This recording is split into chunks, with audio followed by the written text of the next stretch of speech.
Man, you got a lot of people in the comments always talking about the Jacksonville Jaguars and them not being Super Bowl contenders. On that team. AFC South, the Jags won it last season, Danny, but the Texans are the slight favorites to win it this year. And I went with the favorites according to the odds makers. I think it's But people don't actually know this team is a lot closer than a lot of people expect.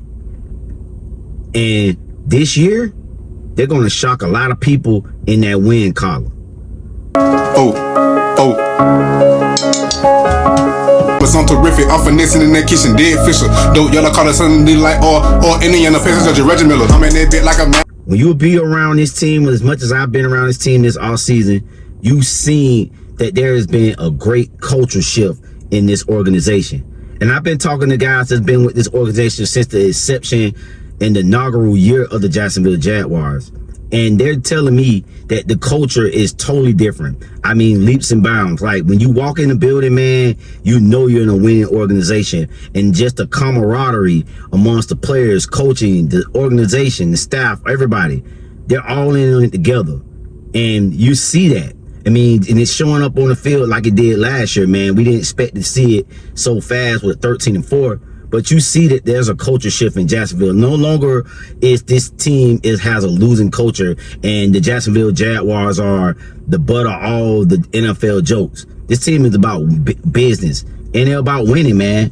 And I'm telling you, man, that the identity of this team, man, is physical, hardworking, and they're gonna get after it, man. Another thing that I noticed with this team this year is that the coaching, man. I mean, when you look at the coaches like Liam Cohen and just like Anthony Campanelli, the coaches up under them, the linebackers coach, the wide receiver coach, guys like Edgar Bennett, these guys are pushing these guys, and they're pushing them to the limit. They're challenging these guys to be better every day at practice. And that's something that, you know, we haven't seen in the Jaguars organization. Like, granted, we've had some great coaches in the past, but I mean, at this level of coaching, obviously the amount of talent we have in the room, but they've been really good. They're smart guys. They carry themselves well. They take coaching very well, and they're good athletes. So obviously they have strengths in different phases, but they can do both. They contribute to both. So super excited to have them. You know, it's going to make our team better. I guess first off, how's this off-season work that you guys been putting in, Ben, for you kind of first look at this Jaguar staff for you? Amazing. I mean, part of coming here is obviously the players, you know, that you get to coach, and the guys here are extremely coachable, and like every single guy just wants to get better. I mean, it's OTAs, and everybody's been here every day, staying after because they want to learn more. Like, the guys have been extremely excited just to get better. So for me as a coach, you can't ask for anything more. It's been great. We tried to. Is this the kind of off season you were expecting him to have, all of these flashing moments? Well, the goal is to every opportunity, every day that we get an opportunity to come in here, just continue to improve. And that's been his mindset. You know, when every day there's something that we're focused on and want to make some improvements. And I think he's had that approach since coming back and being healthy. And I think he'll continue to do that as we move forward. Coaching, like these guys, they're about ball. They're about football, and they're about getting the most out of these players. And you see it, just through OTAs and how these guys been coaching them up, man. And it's just a great sight to see, man. And I think all what you're going to see that's happening in this offseason is going to show up on the field come in September. Another big thing that people are not talking about, and I haven't talked about this really much none this offseason, is Trevor Lawrence, man. Trevor Lawrence has took great leaps and bounds this offseason, man. Just talking to him, and he's saying things like, the offense has become a lot easier. When he first started with Liam Cohen last year, it's a complicated offense.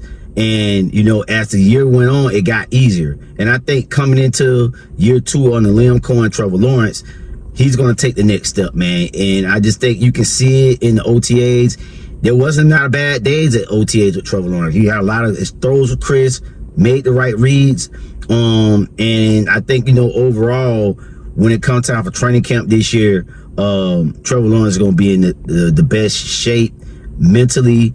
There's going to be, you know, as far as his career, man, I just think this is going to be the year that, you know, a lot of people is predicting that this is going to be the MVP year. And I think this is going to be the year that, you know, he's going to be a top quarterback in discussion throughout most of the season. Like last year, you know, it didn't start till they started winning games when we went on the 8-game winning streak. And people want to start talking about Trevor Lawrence. What a difference 15 or 16 months make, I imagine, on many levels for you.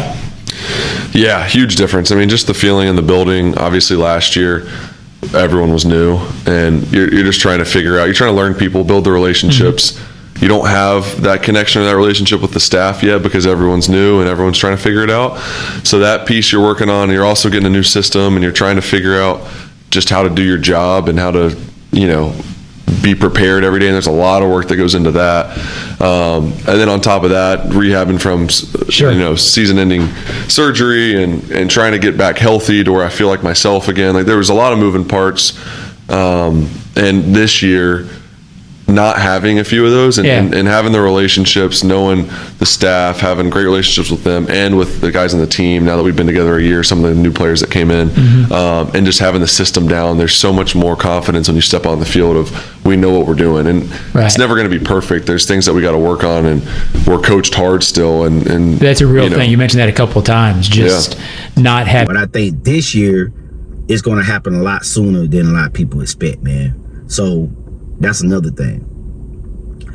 And then the last thing I want to talk about is the confidence of this team, man. Like this team know that they're good this year. They're 13-14 at one division, and they're not satisfied with just winning just the division this year, man. They're about winning a Super Bowl. The team understands that there was meat left on the bone. The way they've attacked this offseason, I think, is representative of, you know, that hunger. It's become a standard.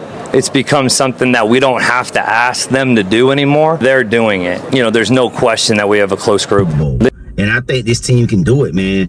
They're coming in with the confidence knowing that they can play anywhere, anytime, any place, and they'll beat you the Jaguars way. You know, and it's something that to have confidence in a team, you know, when you know you're good. You know, in previous Jaguar years, there was always this optimism about this team. If they're going to be good or they're going to be bad. But I think this team know they're good, and they know that they can compete with the best teams in the NFL. They showed it last year, and I think this year is just the icing on the cake, the cherry on the top for this team to show everybody that last year wasn't no fluke. This Jacksonville Jaguar team is a legit contending team in the AFC. Only got one team here. Can you guess what it is? Since you're zagging, I'm going to guess that team is the Jacksonville Jaguars. It's the Jacksonville Jaguars. Whoa! I'm kind of jag-pilled. I know, so Texans are, I'm sure, the favorites to win the division. Yes, absolutely. I kept trying to like put myself in the mindset of CJ Stroud for like, and I know you could people say, well, Trevor Lawrence, it's not like he's better. I like CJ Stroud better, but I think that the Jags offense is more, I have more faith in Liam Cohen and that offense than I do in the Texans offense. Now, the Texans defense is obviously a wagon, but the Jags defense was sneaky good last year, and I think keeping their defensive coordinator was massive. So I think the thing about the Jags that makes me so high on them is like there's a world in which I think this team could have a top 10 offense and a top 10 defense, and you can't say that about that many teams in terms of like the balance on both sides. And I think they're gonna prove a lot of people wrong, man. You know, a lot of analysts, you know, a lot of critics, you know, expecting us to take a step back, but I don't think they're gonna take a step back, man. And I think this team is going to be one of the last teams standing in the NFL this upcoming season, man. But give me your thoughts. Let me know your comments, concerns about this video, man. Do you think that I'm tripping, or I'm just being a fan in the moment, man, talking about my Jazz, man? Get in the comment section, let me know your thoughts, man. But before I end this video, man, I gotta give a shout out to my little cousin Jordan Smith on his commitment to Grambling State to go play baseball, man. I meant to put the video out earlier on, but hey, man, was busy. A lot of things running around last week or so. So back at it, dog. More content coming this week, man. It's your boy Joe. I'm out. Peace.